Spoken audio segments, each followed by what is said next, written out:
नमस्कार दोस्तों, महाभारत की छोटी-छोटी कथाओं में आपका स्वागत है।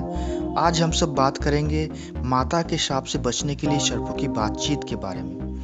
तो पिछली वीडियोस में हमने देखा कि कैसे कद्रु के पुत्र सर्प हुए और वीनता के अरुण और पक्षीराज गरुड़। कद्रु ने वीनता को छल से अपनी दासी बनाया और कैसे कद्रु ने अपने ही पुत्रों को शाप दे दिया कि वे जन्मेजय के यज्ञ में भस्म हो जाएंगे। उन सर्पों में एक शेषनाग भी थे। उन्होंने कद्रु और अन्य सर्पों का साथ छोड़कर कठिन तपस्या की और ब्रह्मा जी से वर प्राप्त किया और पृथ्वी को अपने मस्तक पर धारण किया। तो यहाँ तक थी पिछले वीडियोस की कहानी। अब शुरू करते हैं एपिसोड 9। माता का शाप सुनकर वासुकी नाग को बड़ी चिंता हुई। वे सोचने लगे कि इस शाप का प्रतिकार क्या है। उन्होंने अपने भाइयों को इकट्ठा किया और सबसे सलाह करने लगे। वासुकी ने कहा, भाइयों, आप लोग जानते ही हैं कि माता ने हमें शाप दे दिया।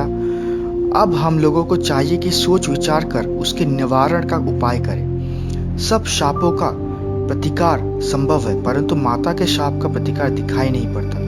हमें अब समय व्यर्थ नहीं गंवाना चाहिए। विपत्ति आने से पहले ही उपाय करने से काम बन सकता है। सब ठीक है कहकर सभी बुद्धिमान और चतुर सर्प विचार करने लगे। कुछ नागों ने कहा, हम लोग ब्राह्मण बनकर जन्मेजय से भिक्षा मांगे कि तुम यज्ञ मत करो। कुछ ने कहा, हम मंत्री बनकर ऐसी सलाह दे जिसे यज्ञ ही न हो। किसी ने कहा, उनके पुरोहितों को ही डसकर मार डाले। पुरोहित के मरने से अपने आप यज्ञ रुक जाएगा। धर्मात्मा और दयालु नागों ने कहा, राम राम, ब्रह्म हत्या करने का विचार तो मूर्खतापूर्ण और अशुभ है। विपत्ति के समय धर्म से ही रक्षा होती है। अधर्म का आश्रय लेने से तो सारे जगत का ही सत्यानाश हो जाएगा। कुछ नागों ने कहा, हम बादल बनकर यज्ञ की आग बुझा देंगे। कुछ बोले, हम यज्ञ की सामग्री ही चुरा लाएंगे। कुछ ने कहा, हम लाखों आदमियों को डस लेंगे। अंत में सर्पों ने कहा, वासुके, हम सब तो यही सोच सकते हैं। अब आपको जो अच्छा लगे वह उपाय शीघ्र कीजिए। वासुकी ने कहा, हमें तो तुम लोगों के विचार ठीक नहीं जच रहे हैं। इन विचारों में अव्यवहार्यता बहुत अधिक है। चलो हम लोग अपने पिता महात्मा कश्यप को प्रसन्न करें और उनके आज्ञा अनुसार काम करें। जिस प्रकार हम लोगों का ही हित और वही काम करना है वही हम करते हैं। मैं सबसे बड़ा हूँ, भलाई बुराई की जिम्मेवारी मेरे ही सिर होगी, इसलिए मैं बहुत चिंतित हो रहा हूँ। उनमें एक एलापत्र नाम का नाग था।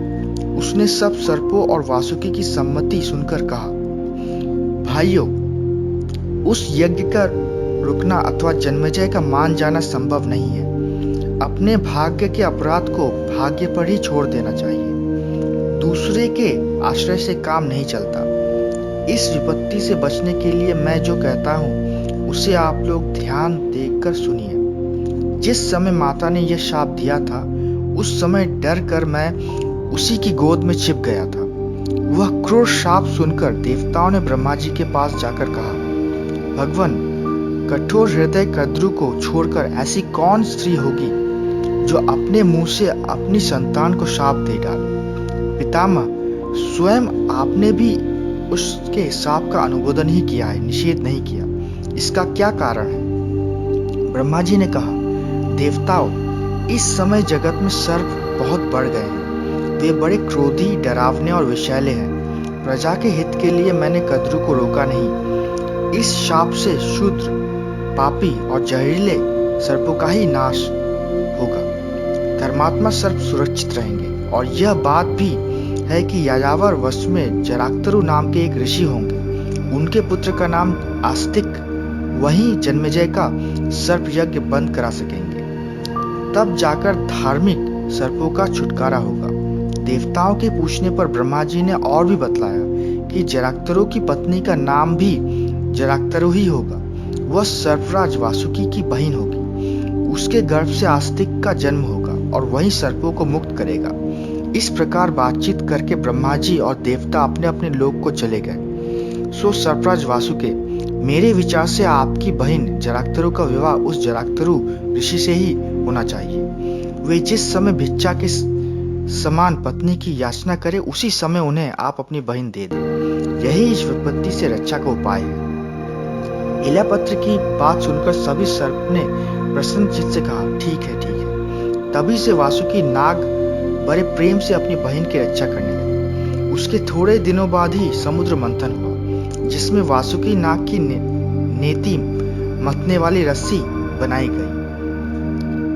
इसलिए देवताओं ने वासुकी नाग को ब्रह्मा जी के पास ले जाकर फिर से वही बात कहला दी जो इलापत्र नाग ने कही थी। वासुकी ने सर्पों को जराक्तरु ऋषि की खोज में नियुक्त कर दिया और उनसे कह दिया कि जिस समय जराक्तरु ऋषि विवाह करना चाहे उसी समय शीघ्र से शीघ्र आकर मुझे सूचित करना।